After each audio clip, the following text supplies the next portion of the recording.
If the CPU is the brains of the computer, the motherboard must be the nervous system, allowing all the PC components to talk to each other and transport messages to the brain via the bus lanes. As much as I probably should have purchased a workstation motherboard, I have intentionally gone with a gaming motherboard for a very specific reason for this build.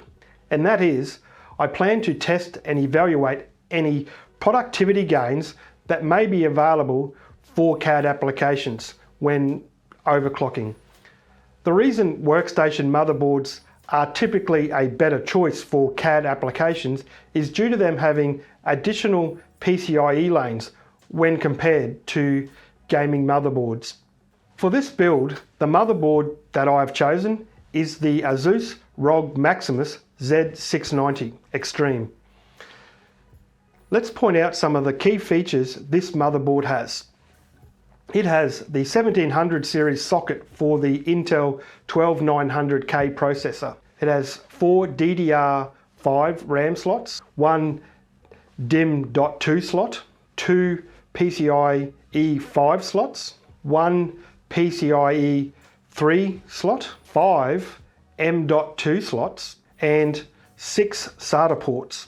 For the rear I/O panel, we have 1 Thunderbolt 4 port, we have 1 USB Type-C 3.2 Gen port, 8 USB Type-A 3.2 Gen 2 ports, 1 HDMI port, 1 Wi-Fi 6E module, 1 2.5 gigabyte Ethernet port, and 1 10 gigabyte Ethernet port. As good as this motherboard is with its high specs, it still has some quirks.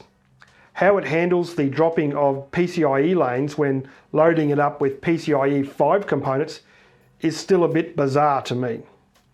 Thankfully, there aren't any PCIe 5 GPUs or M.2 SSDs available just yet, as this would limit my options to a point, but not enough to switch back to a workstation motherboard for this build. With the addition of the Thunderbolt 4 port, connection to an external Thunderbolt storage NAS would be a space for us to watch. Just to note, the Thunderbolt 4 has the same specs with regards to speed as the Thunderbolt 3, but Thunderbolt 4 is bi-directional.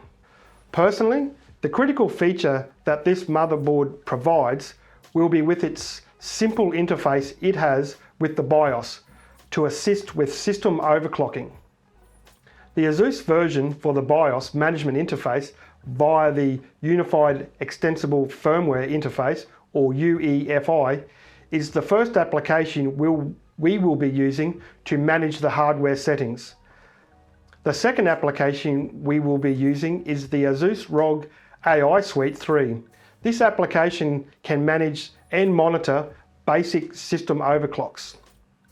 How each of these two applications work together to manage the BIOS is what we need to investigate once we have our build available for testing. This is a whole new tech space for me, so I am super keen to see what productivity gains can be found. Maybe we will find that only Bitcoin miners and gamers benefit from overclocking. However, I am keen to see where this investigation ends up for this current generation of technology or future generations. Thanks for watching the video, and be sure to check out our other videos on the channel. Also, click the like and the subscribe buttons below. Leave us a comment if you have any questions about Advanced Steel, or if there are specific topics you would like us to cover. And remember, if your job's worth doing, it's worth doing right.